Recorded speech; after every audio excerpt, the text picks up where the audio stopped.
The world outside was a tapestry of frost and fading light, the short winter day surrendering to the long, celebratory night. From our 10th floor apartment, the city was beginning to sparkle, a promise of fireworks and fresh starts. I loved New Year's Eve.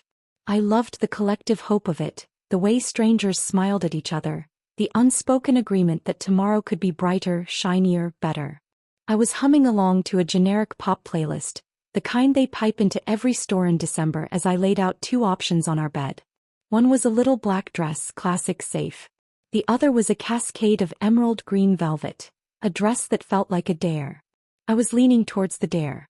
"What do you think, Alex?" I called out, holding the green dress against my front. "Too much." He appeared in the doorway of our walk-in closet, already dressed in dark wash jeans and a soft gray cashmere sweater that made his eyes look like a summer sky. My breath hitched just a little the way it always did.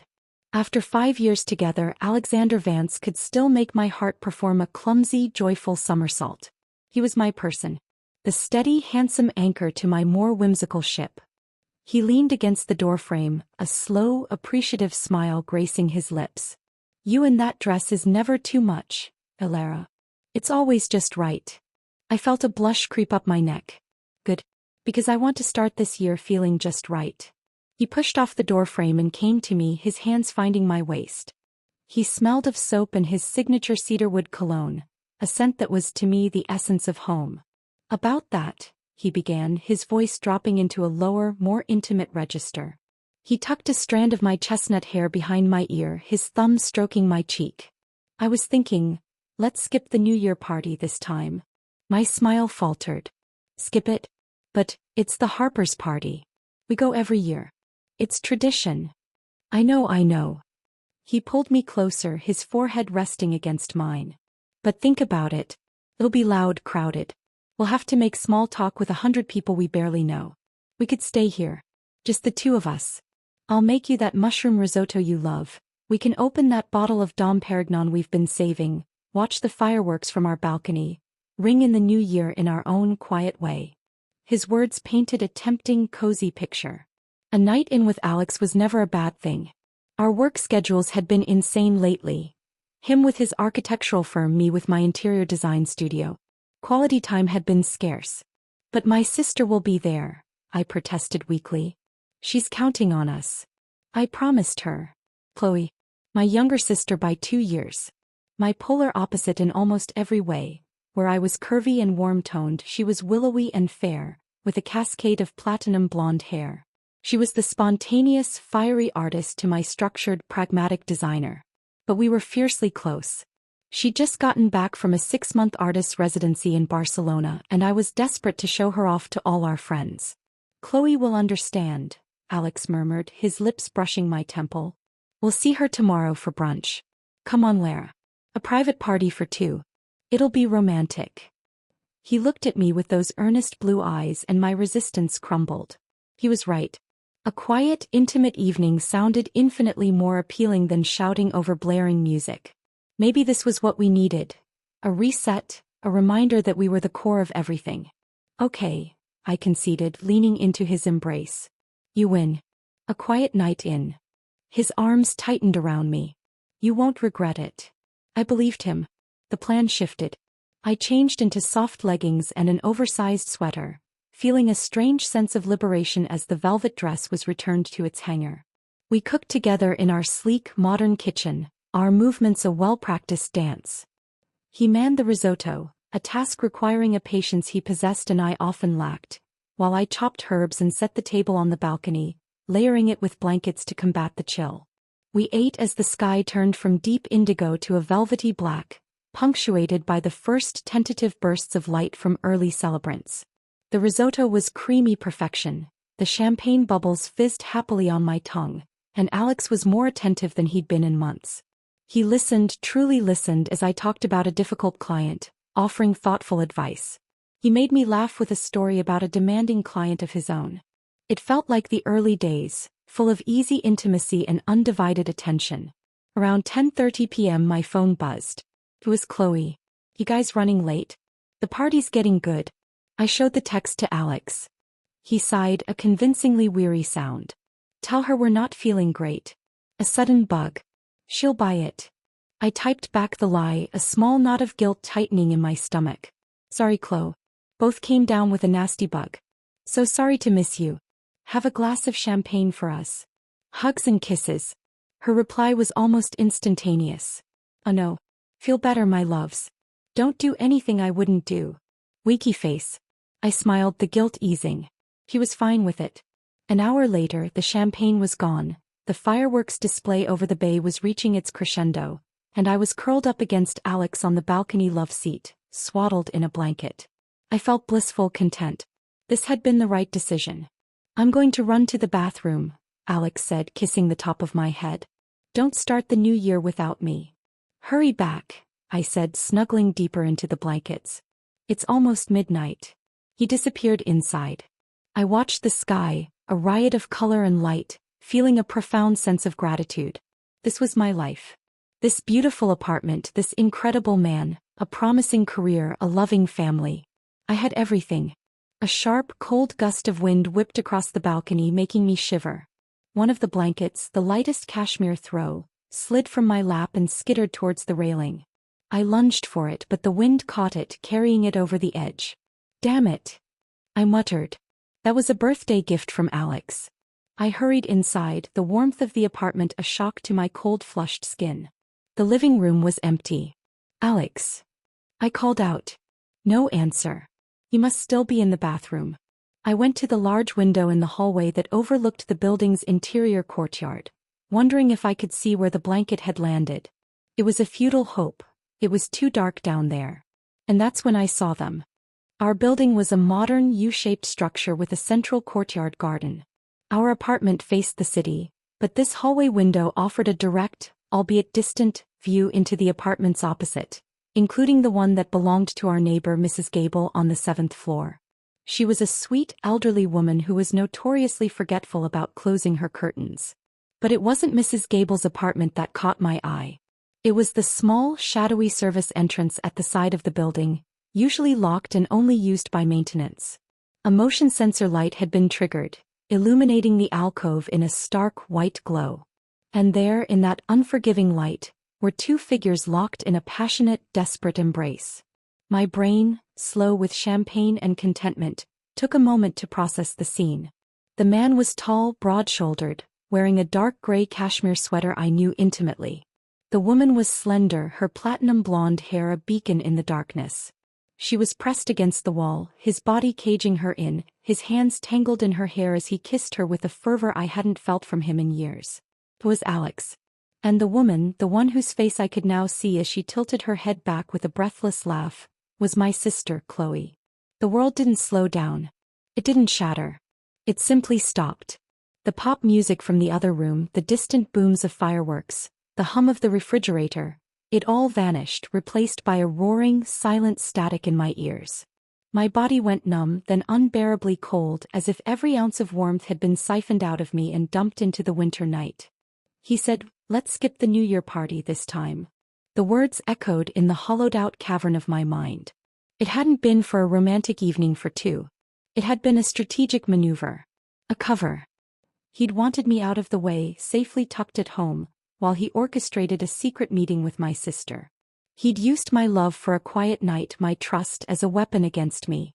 I stood there, frozen, a statue of betrayal, watching the two people I loved most in the world destroy my life in a shadowy alcove. The clock on the wall ticked over to midnight. Outside, a massive collective cheer erupted from the city, a wave of joy and new beginnings. I didn't move.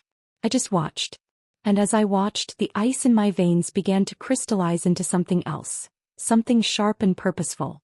The numbness receded, replaced by a clarity so intense it was almost painful. He was kissing her with a passion he reserved for special occasions. He thought he was so clever. He thought I was upstairs, naive and trusting, waiting to kiss him at midnight. He didn't know what was coming for him. A smile, thin and cold and utterly foreign, touched my lips. It was not a smile of joy but of promise. "Happy New Year, Alex. The game is on." The first thing I did was nothing.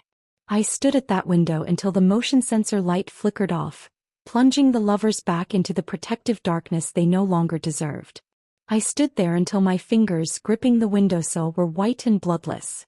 I stood there until the roar in my ears subsided, replaced by a single clear resonant note of purpose. Then I moved. I walked back to the balcony, my steps measured and silent on the polished concrete floor. I gathered the champagne flutes, the empty bottle, the remnants of our romantic dinner. I washed them in the sink, the hot water scalding my skin, but I felt nothing. I wiped down the counters until they shone. I was an automaton, performing the rituals of a normal life while my internal world was a scorched battlefield. I heard the soft click of the front door opening. My body went rigid for a second, then forced itself to relax. I kept my back to the entrance, focusing on scrubbing a non-existent spot on the counter. Elara. His voice was a gentle caress, laced with a convincingly sheepish tone. Sorry that took so long. My phone rang. It was Mark from the office, wishing us a happy new year. I couldn't get him off the phone. The lie was so smooth, so effortless. How many others had there been? The thought was a fresh knife twist in my gut. I turned around, arranging my features into what I hoped was a sleepy, contented smile. That's okay. You missed the big finale of the fireworks. He came towards me, his expression one of soft regret. I'm sorry, baby. I'd rather be here with you anyway. He leaned in to kiss me. My entire being recoiled. The memory of his mouth on Chloe's was a brand on my mind. I instinctively turned my head so his lips landed on my cheek. I'm just really tired, I said, layering my voice with a yawn. The champagne really got to me. He pulled back, his gaze searching my face. I held my breath, wondering if he could see the tectonic plates shifting beneath my calm exterior. But he saw only what he expected to see. His loving, slightly tipsy girlfriend ready for bed. Of course, he said, stroking my hair. Let's go to sleep. We have brunch with Chloe tomorrow. The sound of her name on his lips so soon after his betrayal was a test of my newfound resolve. I felt a tremor run through me, but I smothered it. Brunch. The word was a punchline to a cruel joke. Can't wait, I murmured and let him lead me to the bedroom. I lay beside him in our king-sized bed, the space between us feeling like a chasm. He fell asleep almost instantly, his breathing deep and even, the sleep of a man with a clear conscience, or one who was a masterful liar. I stared at the ceiling, the geometric patterns of the shadow play from the city lights morphing into visions of them in the alcove. Sleep was impossible. The initial shock had worn off, leaving behind a cold, calculating fury. Revenge, I realized, was not a hot, impulsive act. It was a craft. It required the patience of a spider and the precision of a surgeon. I would not scream, I would not cry, I would not confront him in a messy, emotional scene that would only make me look hysterical and him defensive. No, I would dismantle his life, brick by brick, and use the rubble to build myself a new one. The first brick was information. The next morning I played my part perfectly. I was a little quiet, a little headachy, a believable hangover from the champagne. At brunch I watched them. We met at our favorite sun-drenched cafe, all exposed brick and hanging ferns. Chloe arrived in a whirlwind of scarves and jangling bracelets, her face glowing. She threw her arms around me. Elara. You look terrible. That bug must have been nasty. I hugged her back, my arms stiff. It was, I said, my voice tight. I forced it to soften. But we're better now. You look radiant. She did. There was a new energy about her, a secret thrill in her eyes that I had once mistaken for artistic passion. Now I recognized it for what it was, the illicit glow of a new affair. Barcelona agrees with me, she said, her gaze flicking to Alex for a fraction of a second too long. He was the picture of casual charm, pulling out her chair, making easy conversation. He complimented her dress, asked thoughtful questions about her work. It was a masterclass in normalcy. But I, the newly initiated, saw the subtle signs. The way his hand lingered on the back of her chair. The private, unspoken language that passed between their glances. The way he laughed a little too heartily at her jokes. I sat there sipping my coffee, a silent anthropologist studying the mating rituals of traders. I asked gentle, probing questions. So, Chloe, the party last night, was it fun? Meet anyone interesting? She waved a dismissive hand, but a faint blush crept up her neck. Oh, the usual crowd. It was loud. I actually left before midnight. Just wasn't in the mood. A lie so easily told. She had been in the mood. Just not for the party. Alex said he got a call from Mark last night. I mentioned casually watching him over the rim of my mug. He didn't flinch. He simply nodded, taking a bite of his Eggs Benedict. Yeah, you know Mark. Always working, even on New Year's. The audacity was breathtaking. He was weaving a web of lies right in front of me, confident in my blindness. Later, at home while Alex was in his study reviewing blueprints, I began my real work. I was an interior designer.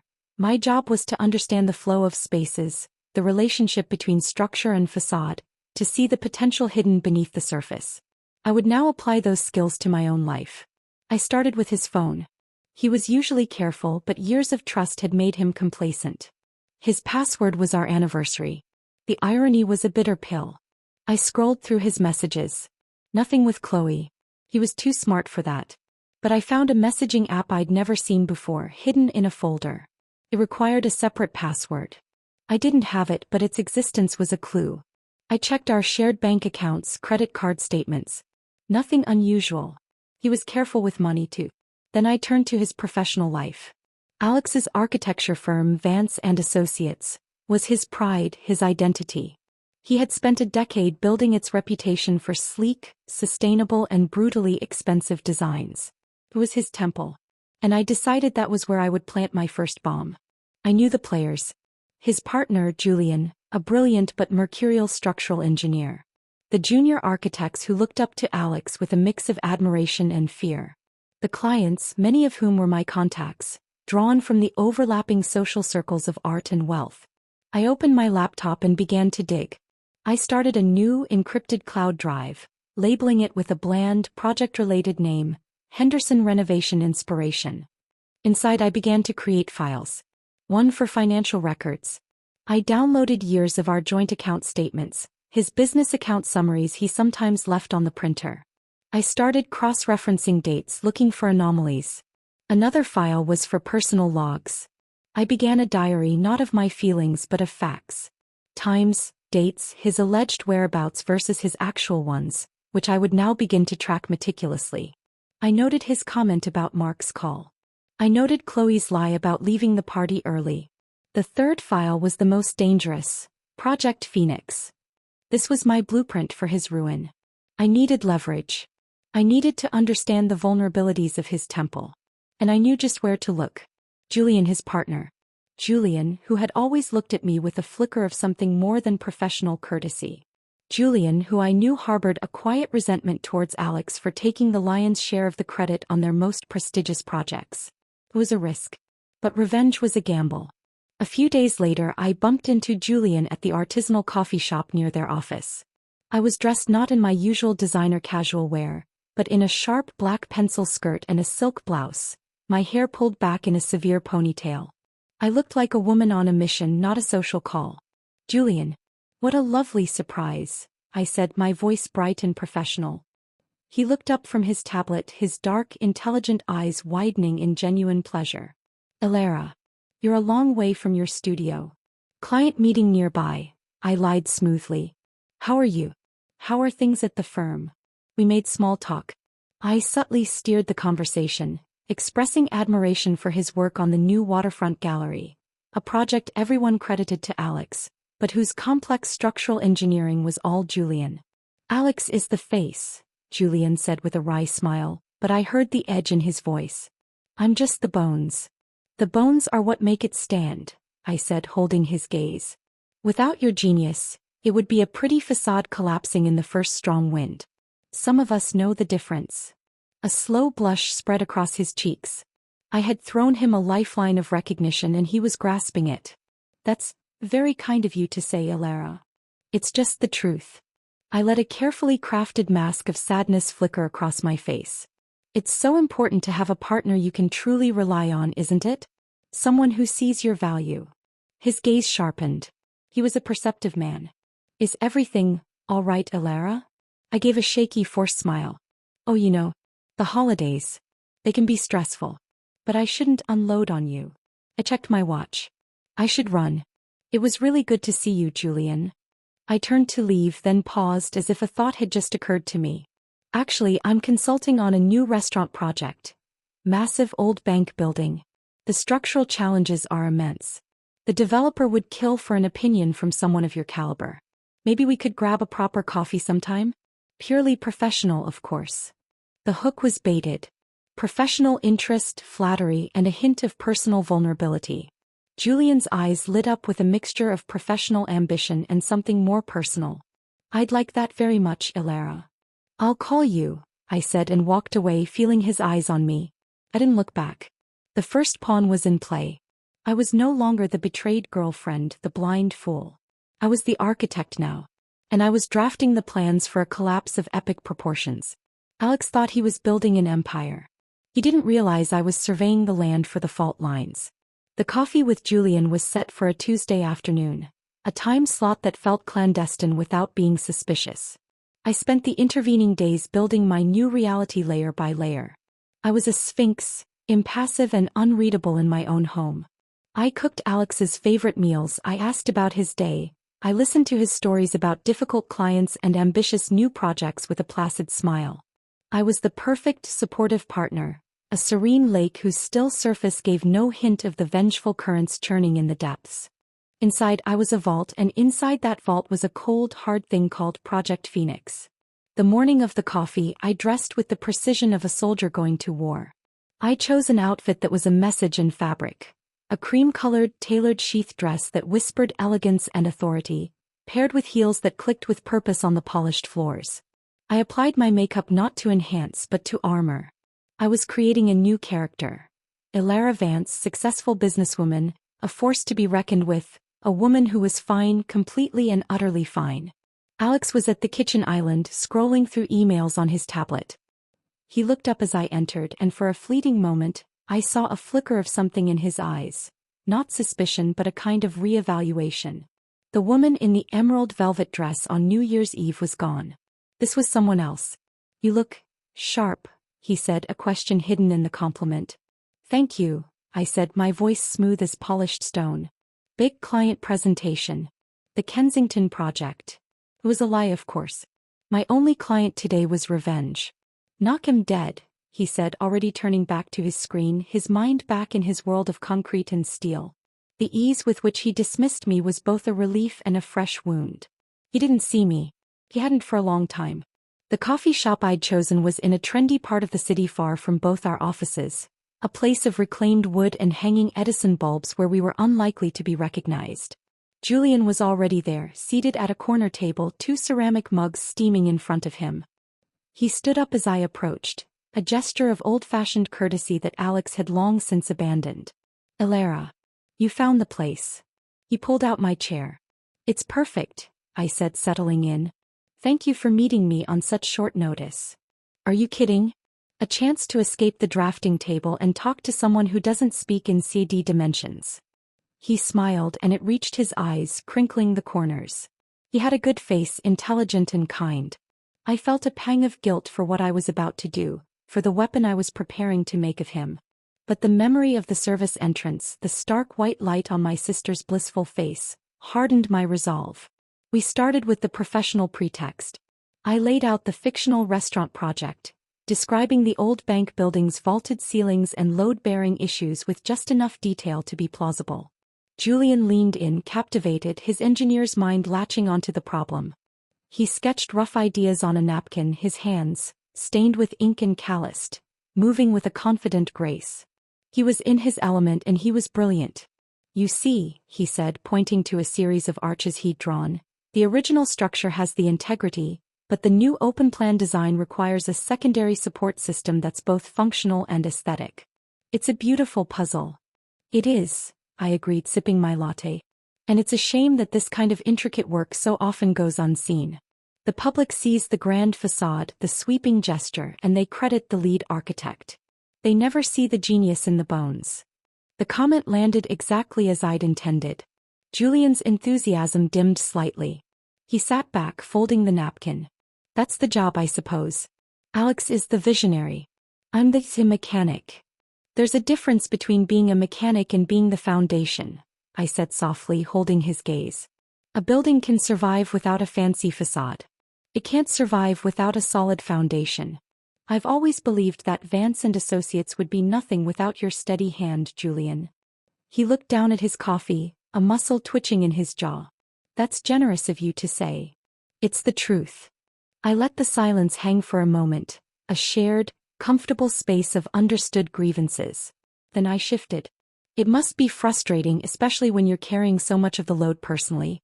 I know Alex has been distracted lately. Julian's head snapped up. His eyes were guarded now. Distracted. I waved a hand, a carefully nonchalant gesture. Oh, with the holidays. Family stuff. I let my gaze drift away, infusing it with a well-practiced sadness. My sister Chloe is back from Barcelona. Then a lot. She's always been a handful. Needy. And Alex, he's so good, he's been trying to help her get settled, Meeting her for coffee, giving her career advice. I injected a wry, long-suffering tone into my voice. Sometimes I think he spends more time managing her artistic crises than he does on the firm's crises. I was walking a tightrope. I was giving him just enough information. A plausible reason for Alex's distraction that was rooted in a half-truth, painting Chloe as a flighty burden and Alex as the benevolent, if overly involved brother-in-law. It was a seed. I needed Julian to see the cracks but not the chasm. Julian was watching me closely, his engineer's mind no doubt connecting dots. He knew Chloe. He knew her vibrancy, her beauty. He knew Alex's ego. Family can be complicated, he said carefully. They can, I agreed, my voice dropping to a near whisper. I looked at my hands clenched around my mug. It's just hard sometimes feeling like you're not the priority. In your own life. In your own partnership. There was the first real personal crack in my facade, presented not as an accusation, but as a vulnerable confession. I was no longer talking about the firm. I was talking about my marriage. Julian's expression softened from professional sympathy to something more genuine, more protective. Alara, I'm sorry. That sounds incredibly difficult. I gave him a brave, wobbly smile. It's fine. Really. I'm probably just being sensitive. It's just good to talk to someone who understands the pressure, who sees the real work that goes on behind the scenes. The subtext was as clear as the coffee in our mugs. You and I, we are the ones who do the real work. We are the foundations, overlooked and taken for granted. We talked for another 20 minutes, the conversation drifting away from the fictional restaurant and into safer, more personal waters. Books, travel, the absurdities of our respective industries. It was easy, comfortable. Julian was witty and perceptive, and for a few dangerous moments, I forgot he was a pawn and allowed myself to simply enjoy the conversation. As we stood to leave, he touched my arm, a brief, gentle contact. Alara, if you ever need to talk about anything, professional or otherwise, my door is always open. Thank you, Julian, I said, and I meant it. That means more than you know. I walked away from that coffee shop with two things. The first was a vital piece of intelligence. In a moment of professional commiseration, Julian had let slip that Alex was personally courting a massive legacy-defining project, the redesign of the city's aging art museum, the Atherton Gallery project. It was in the earliest, most secretive stages of proposal. Alex hadn't breathed a word of it to me. This was his dream, a project meant to cement his name in architectural history. It was the pinnacle of his temple. The second thing I walked away with was an ally. Or, at the very least, a weapon. Julian's loyalty to Alex was now demonstrably frayed. He saw me as an equal, a fellow victim of Alex's blinding ego. He felt sorry for me. And pity, I knew, could be a far more powerful motivator than hatred. When I got home that evening, the apartment was filled with the rich, savory scent of roasting chicken. Alex was in the kitchen, an apron tied over his work clothes, humming as he basted the bird. The scene was so domestic, so normal, it was surreal. Hey you, he said, his smile warm and genuine. How was the presentation? It went well, I said, hanging my coat. The clients were very receptive. Great. Dinner's almost ready. I thought we could use a nice home-cooked meal. He was trying. Or he was performing. I could no longer tell the difference. I watched him move around our kitchen, this man I had loved, this man I was now methodically plotting to destroy. The cognitive dissonance was a physical ache. As we sat down to eat, he was unusually talkative, energized. I had a breakthrough on the Weston Tower today, he said, his eyes alight. A completely new approach to the atrium space.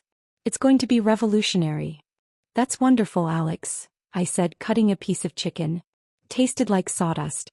This is it, Ilara, he said, his voice brimming with a passion I hadn't heard directed at me in years. This is the year. I can feel it. My career is about to go stratospheric. I looked at him, at the unguarded ambition on his face, and I knew. His temple wasn't just his firm. It was this specific dream, the Atherton Gallery. It was the project he was hiding from me. To take that away from him would be a wound far deeper than any messy divorce. He was building his legacy. And I was in the foundation planting explosives. I'm sure it is, darling, I said, my voice soft as silk. I'm sure this will be your best year yet. He reached across the table and took my hand, his grip firm and warm. Our best year, he corrected, his blue eyes earnest. I smiled back at him, a perfect wifely smile. And in the silent, fortified vault of my mind, I began to draft the plans for the Atherton Gallery's collapse. He thought his future was stratospheric. He was right. It was about to explode. The days after my coffee with Julian took on a new, dual rhythm. On the surface, my life was a study in serene normalcy. I attended client meetings, curated fabric swatches and paint samples, and played the part of the supportive partner with an Oscar-worthy dedication. Underneath, I was a curator of a different kind, meticulously gathering the kindling for a pyre. The Atherton Gallery. The name became a mantra, the focal point of all my energy. I started my research in the quiet hours when Alex was asleep, the blue glow of my laptop screen my only companion. The project was, as Julian had indicated, in its infancy. The city had put out a request for qualifications, a quiet, non-public call to a select group of elite firms. Vance and Associates was among them. This was not a public competition. It was an invitation, a secret handshake among the powerful. Alex's silence about it was a calculated move. He wouldn't tell me until he was certain, until he had the designs locked in his portfolio and the victory was all but assured. He wanted to present it to me as a fait accompli, a triumph laid at my feet. Or perhaps he didn't want my opinion at all. The thought was a fresh sting. I dug into the Atherton's board of directors, cross-referencing names with my own client list and social connections. My work as an interior designer for the city's wealthy and cultured had its advantages. I knew the players. I knew their wives, their mistresses, their aesthetic prejudices. Mrs. Charlotte Atherton, the elderly matriarch whose name was on the building, was a particular stickler for tradition. She had once hired me to redesign her sunroom and had rejected a stunning modern light fixture because it reminded her of a spider. She favored warmth, heritage, a sense of timeless grandeur. Alex's portfolio, however, was all sharp angles, cold glass, and audacious statements. It was brilliant, but it was not what Charlotte Atherton would call heritage. This was a vulnerability. My phone buzzed, pulling me from my research. It was Chloe. Hey you. Free for a quick lunch? I'm near your studio. My fingers tightened around the phone. Every interaction with her now was a high-wire act over a pit of boiling betrayal. I needed to see her. I needed to look my sister in the eye and study the lie she was living. Sure. Meet me at the Green Fig in 20? I typed back. Perfect. See you soon. Love. The Green Fig was our spot. We'd been going there for years through bad breakups, career triumphs, and family dramas. The familiarity of the place with its mismatched china and the smell of fresh basil felt like a violation. She was already at our usual table by the window, the winter sun turning her platinum hair into a halo. She looked ethereal and happy, a stark contrast to the leaden weight in my stomach. She stood and hugged me, her signature cloud of jasmine and sandalwood perfume enveloping me. I forced my arms to reciprocate, my body screaming in protest.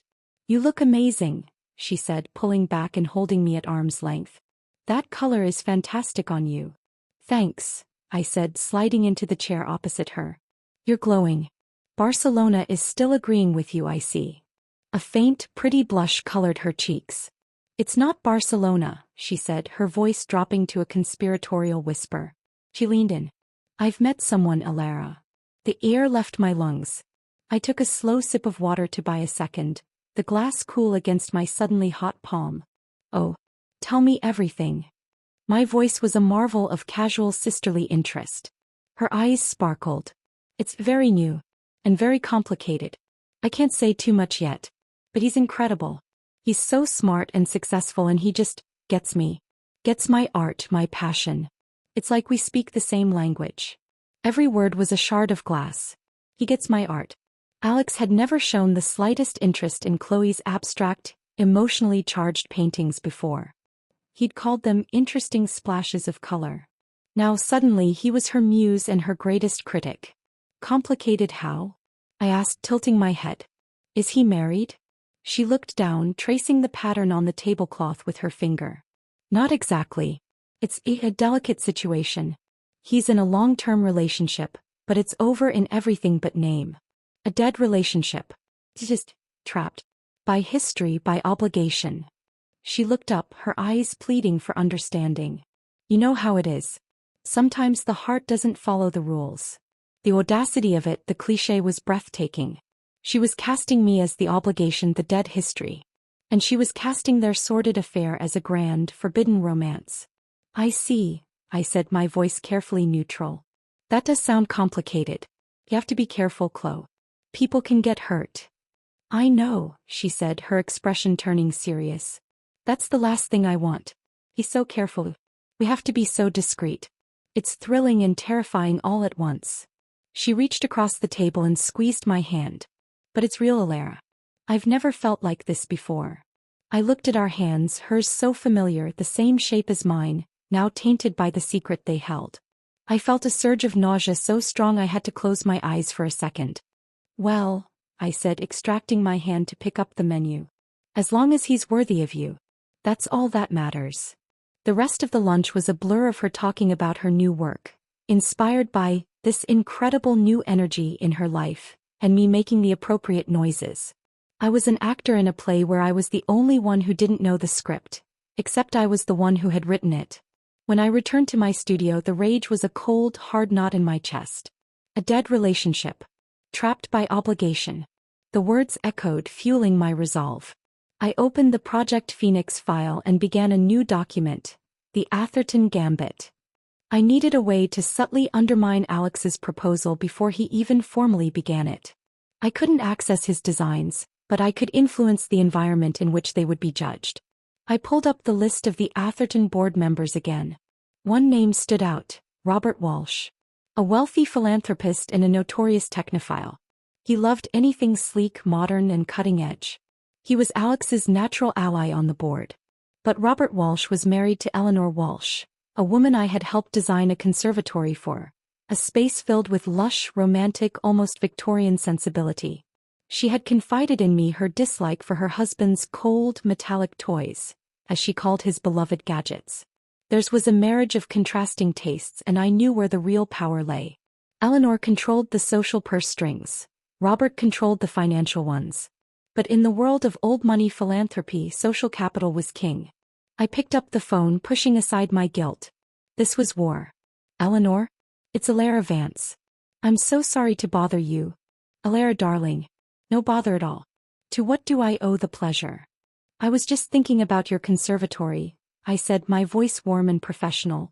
I'm working on a project for a public gallery space, and the director is desperate for a living element, something with the warmth and life of your space. I was wondering if I could possibly take a few fresh photographs. I'd be in and out in 5 minutes, I promise. It was a flimsy pretext, but it was all I needed. She was delighted. Of course, dear. Any time. It's still my favorite room in the house, thanks to you. We made an appointment for the following afternoon.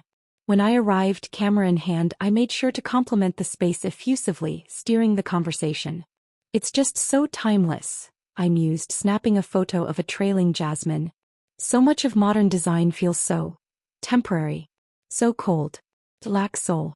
Places like the Atherton Gallery, for instance. It has such history.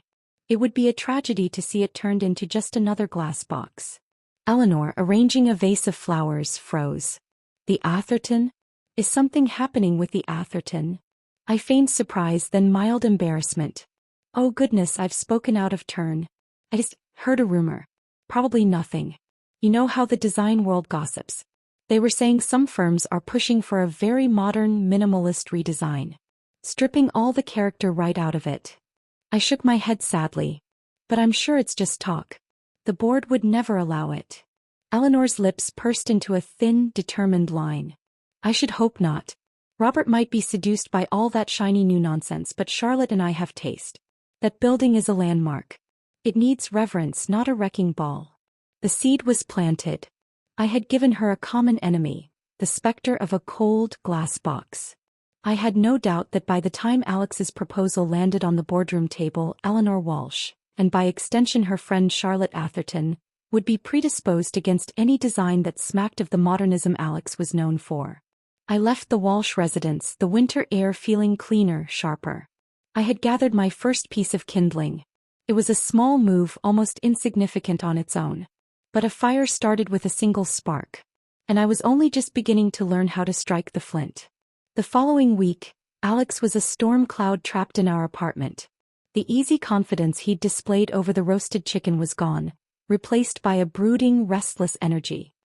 He paced the length of the living room, his phone perpetually glued to his hand, his brow permanently furrowed.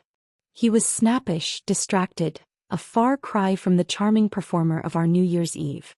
I observed it all from my designated armchair, a book open but unread on my lap. This was the first tangible ripple from my efforts. It was a small dark thrill to see the facade crack.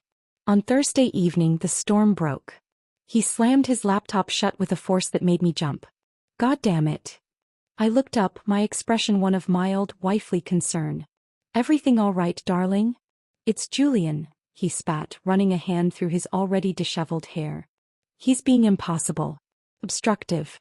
We're in the most critical phase of the Atherton proposal, and he's suddenly questioning every single structural choice, demanding more time for stress analysis on designs that are fundamentally sound. It's like he's trying to sink the whole thing. I kept my face a placid mask. That doesn't sound like Julian. He's always been so dedicated. Well, he's changed, Alex snapped. He's got some bug up his ass and I don't have time for it. This project. Alara, this is the Atherton Gallery. This is everything. The desperation in his voice was a melody. I'm sure you'll work it out, I said soothingly. You always do. He probably just feels the pressure too. He's not the one carrying the entire creative vision. Alex retorted, his ego flaring. He just needs to make the damn thing stand up. I'm the one who has to make it sing. And you're the one who will make it crash, I thought, a cold smile touching my heart. The tension with Julian was a direct result of our coffee, of the seeds of resentment I had so carefully watered. Julian was now flexing his professional muscle, reminding Alex that his bones were not just necessary but had a will of their own. It was a beautiful, subtle sabotage. But I needed more. I needed something concrete, undeniable. The digital trail was clean. The emotional evidence was circumstantial. I needed to see it again. I needed to sear the image into my soul, to use the fresh pain as fuel for the next, more dangerous phase of my plan. An opportunity presented itself on Friday.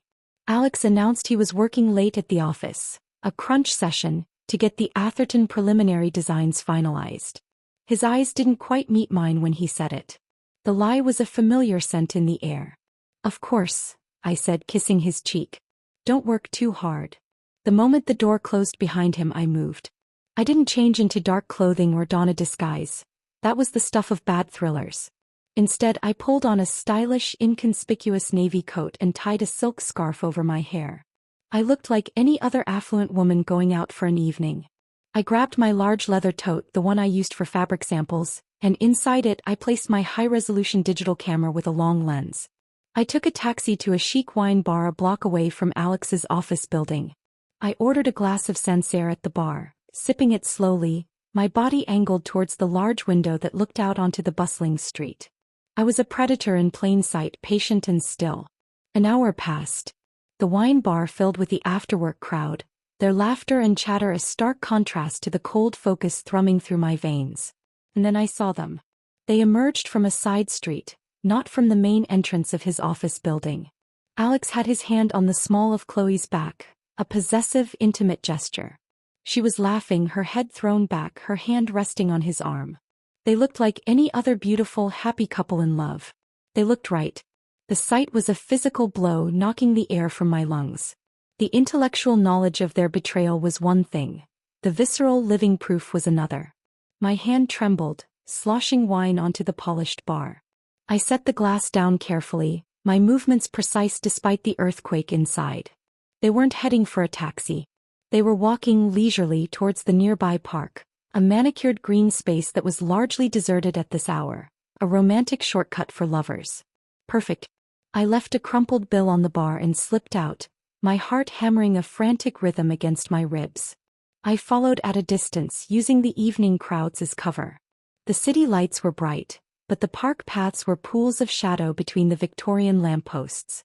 They found a secluded bench half hidden by a large weeping willow, its bare branches a gauzy curtain. I positioned myself behind a thick oak tree, my camera already in my hands. The distance was significant, but the lens was powerful. I raised it, my breath fogging slightly in the cold air. The viewfinder brought them into sharp, cruel focus. Alex was leaning into her, his face earnest. He brushed a strand of platinum hair from her cheek. Then he cupped her face in his hands and kissed her. It wasn't a chaste, secret kiss. It was deep, hungry, full of a passion I hadn't seen from him in years. Chloe's hands came up, tangling in his hair, pulling him closer. The camera shutter was silent, but the mechanism inside my heart was deafening. I took picture after picture. Their embrace. His hand sliding from her back to her hip. The way she looked at him with utter adoration. The way he looked at her like she was his entire world. I was a ghost documenting my own murder. Each click of the shutter was a nail in the coffin of our old life. There was no rage now, no tears. There was only a profound, chilling clarity. This was real. This was the truth. And I now held it in my hands. They stayed on that bench for 20 minutes, talking in low murmurs, their foreheads touching. I captured it all. Finally they stood. Alex kissed her once more, a slow, tender goodbye. Then he turned and walked back towards his office, the picture of a man returning from a late night at work. Chloe watched him go, a dreamy smile on her face, before turning to walk in the opposite direction towards her apartment. I lowered the camera, my arms aching from holding the position. I leaned my forehead against the rough bark of the oak tree, the cold seeping into my skin. The deed was done. I had the evidence. It was a weapon of mass destruction, and it was now mine to deploy. But as I walked home through the cold, glittering city, the weight of the camera in my bag felt less like a victory and more like a millstone. I had what I needed to destroy him, to destroy them both. But the victory felt hollow, ash in my mouth.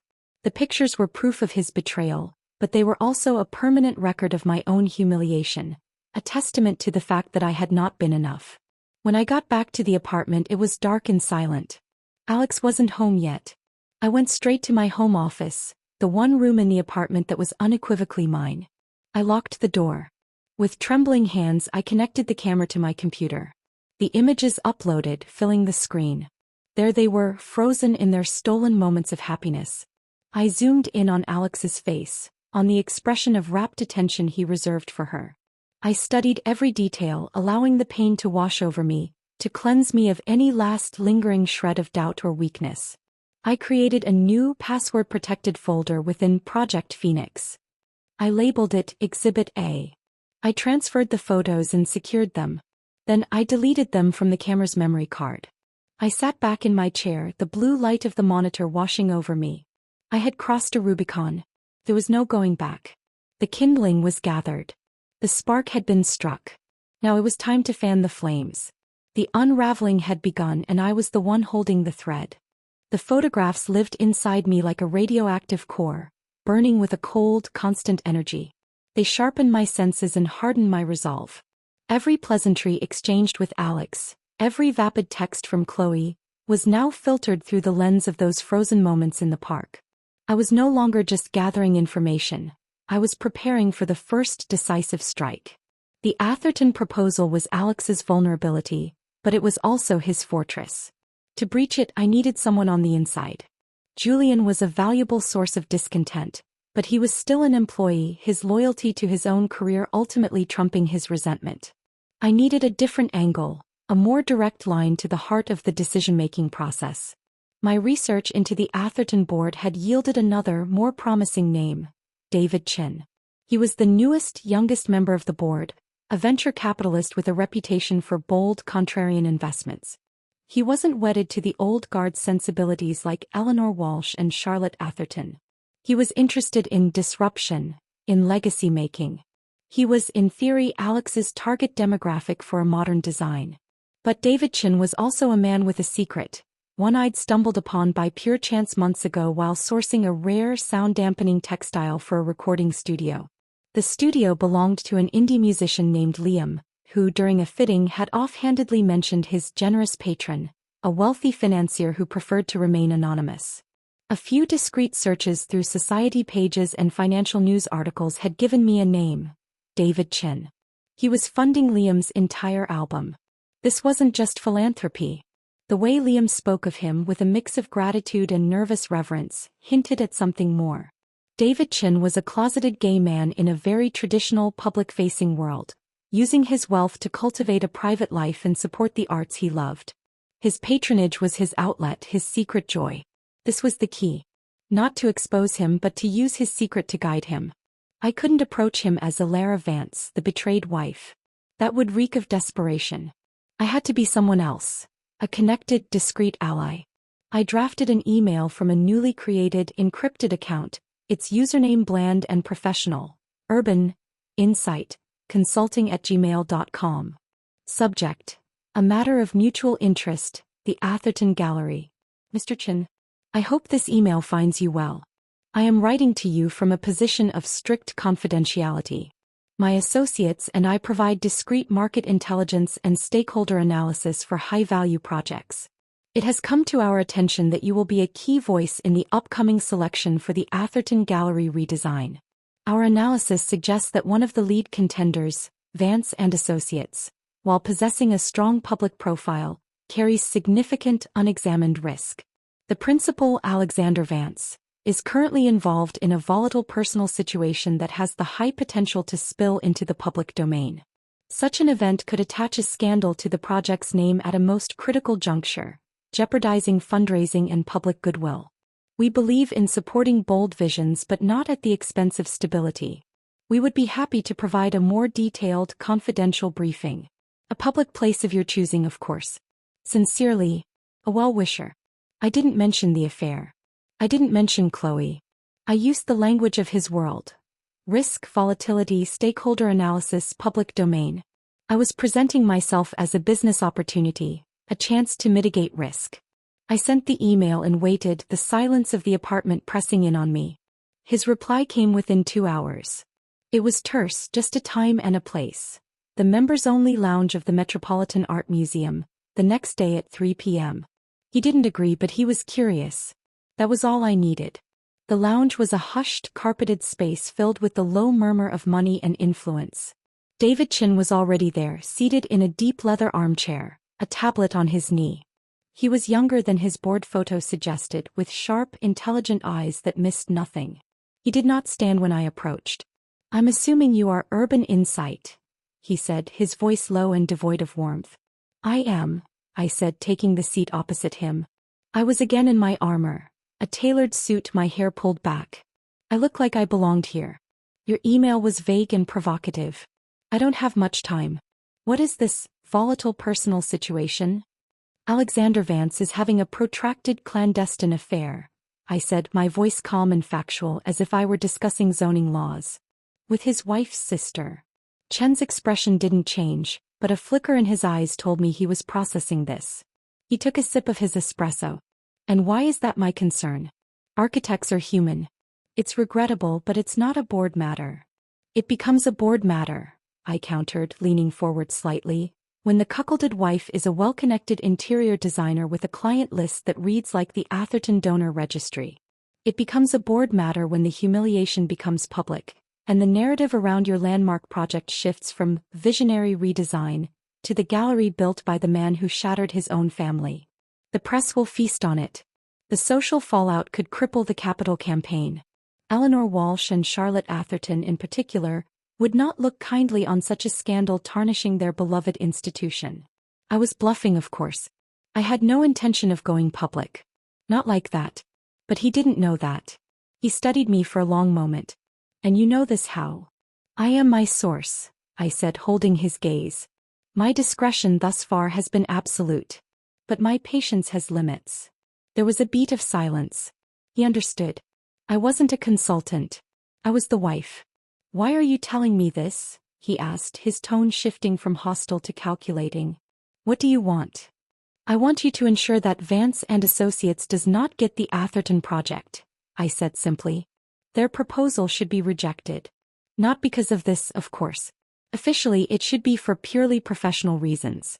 Perhaps their design is too cold. Too out of touch with the gallery's heritage. A sentiment I believe Mrs. Atherton and Mrs. Walsh already share. I was handing him a weapon and a justification.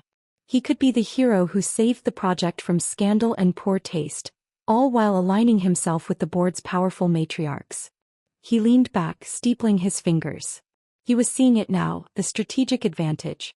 By quietly sidelining Alex, he could position himself as the board's savvy new power broker, protecting the gallery's reputation and steering it toward a more appropriate design, all without a messy public fight. And in return for this, intelligence? He asked. My discretion becomes your discretion, I said. This conversation never happened. The source of your information remains a mystery. You simply used your sharp business acumen to identify an unacceptably high risk. A slow, appreciative smile touched his lips. He understood the trade perfectly.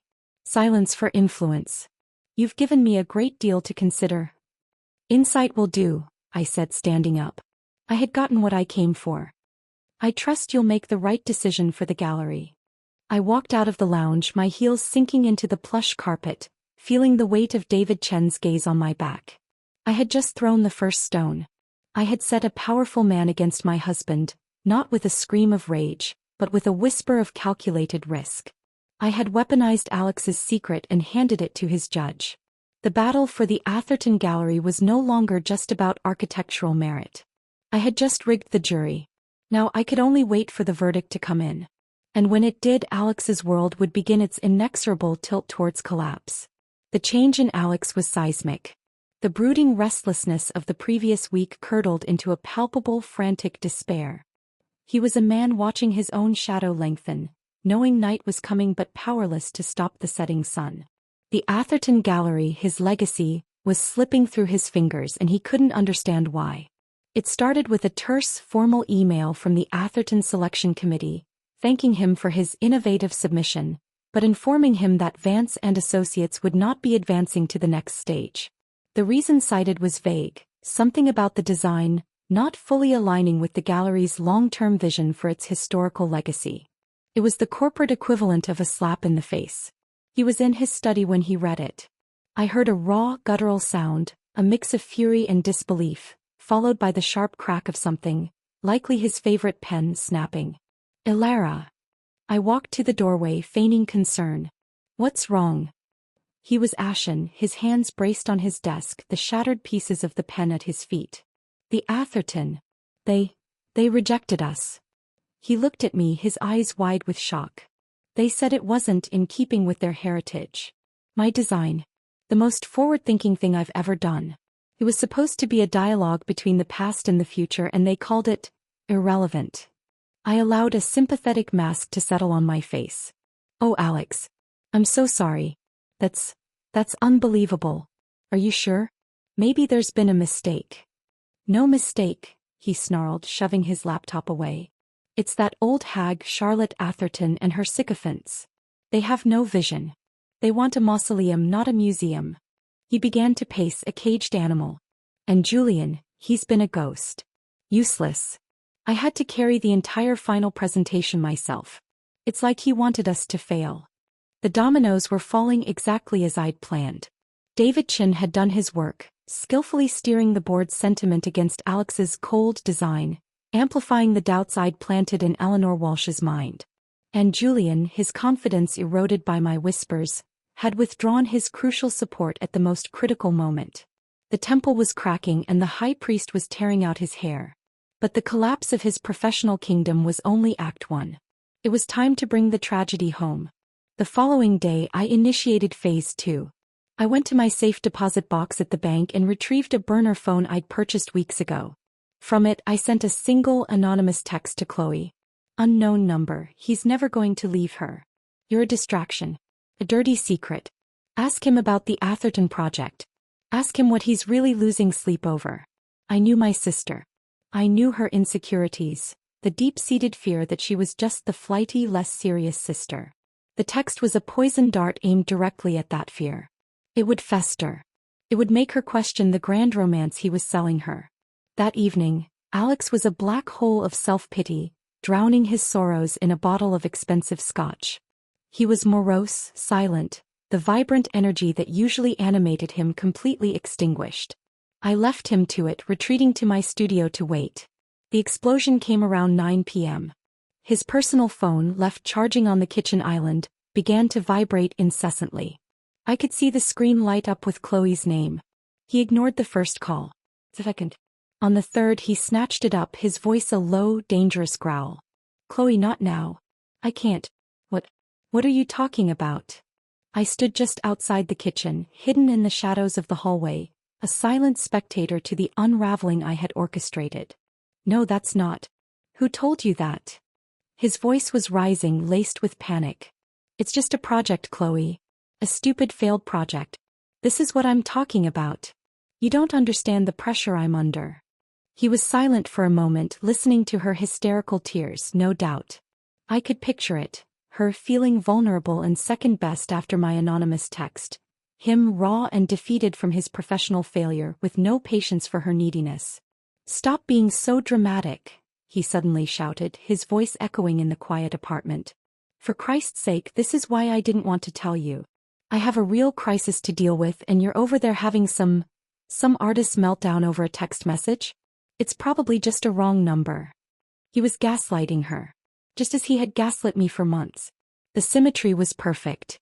Don't you dare threaten that, Chloe. Don't you? He stopped, pulling the phone away from his ear to stare at it. She had hung up on him. He let out a roar of pure frustration and hurled his phone against the stainless steel refrigerator. It hit with a sickening crunch and clattered to the floor. I chose that moment to walk into the kitchen, my face a mask of wide-eyed alarm. Alex. What in God's name was that? Who was that? He was breathing heavily, his fists clenched, his eyes wild. For a second he looked like a stranger. Nothing, he spat. It was nothing. Just your crazy sister. Chloe. I injected a note of protective indignation into my voice. What did you say to her? She's sensitive, Alex. You know that. Why were you shouting at her? The question, so reasonable, so wifely, seemed to short-circuit his brain. He was trapped between two lies. The one he was living with Chloe and the one he was living with me. The pressure was too much. Because she's being insane, he exploded, rounding on me. She's demanding things, creating problems I don't need right now. My career is imploding and she's worried about feelings. What could she possibly be demanding from you? I asked, my voice soft, lethally calm. And what does your career have to do with my sister? The question hung in the air between us, sharp and final. He stared at me, his chest heaving. The truth was a physical presence in the room, and for the first time, I saw a flicker of fear in his eyes. He knew he was on the precipice. He had lost the Atherton. He was losing his grip on Chloe. And now, the bedrock of his deception, my unwavering trust, was showing its first seismic crack. He didn't answer. He just looked at me, his face a mess of anger, guilt, and dawning terror. He saw the calm inquiry in my eyes and found no safe harbor there. I can't do this right now, he mumbled, grabbing his keys from the counter. I need air. He stumbled out of the apartment, leaving the door swinging open behind him. I stood alone in the wreckage of our kitchen, the silence broken only by the hum of the refrigerator. The air was thick with the scent of his cheap scotch and cheaper lies. I walked over to his shattered phone and looked down at the splintered screen. It was a perfect metaphor for his life. His professional kingdom had fallen. His secret paradise was crumbling. And he was starting to realize that the quiet, trusting wife he had taken for granted was no longer there. She had been replaced by someone else. An architect of ruin. The collapse was beautiful. And it was only the beginning. The apartment felt different after Alex stormed out. It was no longer a shared space tainted by his betrayal. It was a stage I had commandeered. The setting for the final act of a play I had written, directed, and was now starring in. The silence was no longer oppressive. It was anticipatory. He didn't come home that night. I slept deeply, dreamlessly for the first time since New Year's Eve. The next morning, a Saturday, I was in the kitchen, brewing a single cup of coffee when the front door creaked open. Alex looked like hell. His clothes were rumpled, his eyes bloodshot and shadowed with a night spent, I assumed, in his office or maybe a hotel bar. He smelled of stale alcohol and despair. He looked at me standing there so calmly and flinched as if I'd struck him. The guilt was a shroud around him. "Elara," he began, his voice raspy. "Your phone is shattered on the floor," I said, my tone conversational as if commenting on the weather. "You should probably see to that. I'm sure Chloe is worried." The sound of her name on my lips, spoken with such casual, knowing precision, froze him in his tracks. The color drained from his face. The last remaining pillar of his lies crumbled to dust. You know." The words were a choked whisper. I took a slow sip of my coffee, letting the bitterness wash over my tongue. "I know you told me to skip the party so you could kiss my sister in the service entrance. I know you've been lying to me for months. I know the Atherton rejection has nothing to do with Charlotte Atherton's lack of vision and everything to do with your lack of character." He stared at me, his mouth agape. The sheer scope of my knowledge was a wrecking ball. How long?" "Long enough," I said, setting my mug down with a quiet, definitive click. "Long enough to watch you destroy everything you've built. Long enough to help it along." His eyes widened in dawning horror. "The Atherton? What did you do?" "I did nothing, Alex," I said, a cold smile finally touching my lips. "I simply stopped propping you up. I stopped being your oblivious, supportive little wife. I introduced a few people to the concept of risk. David Chin, for instance, is very risk-averse." "You bitch," he breathed, the words full of a kind of terrified awe. "Takes one to know one," I replied calmly. "The locks will be changed by noon. Your things will be packed and sent to your office. My lawyer will be in touch. I'd recommend you get one. You're going to need one." The confrontation was not the screaming, tear-filled mess he might have expected. It was a clinical, surgical severance. I was dissolving our union with the dispassionate efficiency of a CEO terminating a failing employee. He had nothing left to say. The fight had been drained out of him. He was a king without a kingdom, a lover without a secret, a man staring at the ruins of his life, finally understanding that the architect of its destruction was the woman he had thought was his foundation. He turned and walked out, a broken man, and I knew he wouldn't be coming back. An hour later, my doorbell rang. It was Chloe. Her eyes were red raw, her face puffy and pale. She looked like a ghost of the radiant woman from the cafe. "Elara, we need to talk," she sobbed, trying to push past me. I stood firm in the doorway, blocking her entrance. "There's nothing to talk about, Chloe." "It's not what you think," she cried, wringing her hands. "It's real. We're in love. He was going to leave you. He promised." "Was that before or after he called you crazy and dramatic last night?" I asked, my voice icy.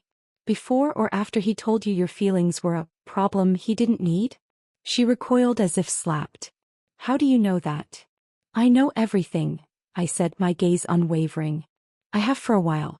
I know about your lunches, your walks in the park, your secret little messages. I have pictures." I let that sink in, watching the horror dawn in her tear-filled eyes. "He didn't choose you, Chloe. He chose a fantasy. And when that fantasy became complicated, when it cost him his precious career, he showed you exactly what you were worth to him. A distraction." The truth was a merciless weapon. It shattered the romantic narrative she had built for herself. She crumpled, sobbing on my doorstep, a pitiful figure. "I'm your sister," she whimpered. "You were," I said softly, and closed the door. I leaned against it, listening to her broken cries until they eventually faded away. There was no victory in this, only a necessary, brutal closure. I had loved them both and they had broken that love. Now I was setting the pieces down and I would not be picking them up again. The following weeks were a whirlwind of practicalities. The lawyer, the paperwork, the division of assets. I was ruthless and fair. I took the apartment. It was my taste that had made it a home, and I would not be driven out. He agreed to everything, a shell of a man, his reputation in tatters, his firm reeling from the loss of the Atherton project and the very public, very messy implosion of his partnership with Julian, who had resigned. I was clearing the rubble, making space for something new. One afternoon, a package was delivered to my studio. It was from Julian. Inside was a bottle of excellent Bordeaux and a simple handwritten note. Lara, I heard about everything. I'm sorry for the part one played in the facade. I've left Vance and Associates. The Atherton board, in a surprising move, has asked me to lead the structural engineering on the new design. It seems they value a steady hand. I have you to thank for that coffee and for the perspective. I hope one day when the dust settles we might have another. Yours, Julian. I set the note aside. It was not an invitation I was ready to accept, but it was a thread, a possibility of a connection not born from betrayal but from a shared understanding of hard work and hidden strength. It was a seed and I would let it lie dormant for now. Months later I stood on my balcony, the one where we had shared our last false New Year's Eve. The city was green and blooming, the harsh winter a distant memory. The air was warm, carrying the scent of rain and fresh earth. I was alone but I was not lonely. The silence in the apartment was now my own, a peaceful, productive quiet. Project Phoenix was closed, archived in the encrypted drive, a relic of a war I had won. My design business was thriving, the notoriety of the scandal having, perversely, only brought me more clients who admired my strength. I looked out at the horizon at the endless possibilities of the sky. The revenge was complete. It had been cold, precise, and utterly effective. I had not just wounded Alex. I had dismantled the very world he had built on a foundation of lies. He was a cautionary tale in our social circle. Chloe had fled back to Europe, her art and her spirit in.